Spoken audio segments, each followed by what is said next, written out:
Hey everyone, it's Anand Bhatani, and today I want to discuss the importance of follow-up with your patients. Following up with your patients is extremely important. You're going to have to do it many times, sometimes as many as 7 to 10 times from what our data has shown to be effective number of follow-ups. The reason you have to follow up so many times with patients is because you're competing against a lot of things that are trying to pull for their attention. You have social media, you have TV, you have, keeping social life, work, and friendly, and so many other things. So remember, you have to kind of cut through the noise, and so that might require a lot of follow-ups. The thing I like to recommend to all the research sites is, lead with a text message first. So send a text message, let them know who you are, and let them also give you a time that works. So say something like, hey, I'm so-and-so from XYZ Research, and I wanted to find out a time that might work for you.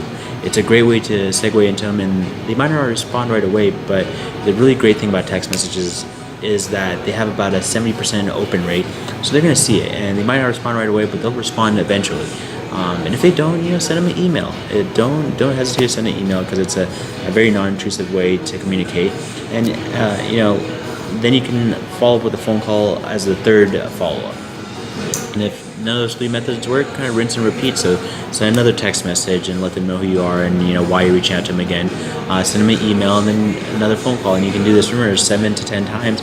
And that's the kind of the optimum range to reach out to them. That's what the data that we track has shown to be an effective number. So don't feel shy about reaching out to patients that frequently. You're going to have to cut through a lot of the noise that's out there, and at the end of the day, the patient's going to appreciate it because you're looking out for them. You're trying to get them into a clinical research study that's going to potentially find a treatment that's going to treat whatever's causing their ailment. So at the end of the day, they're going to appreciate it.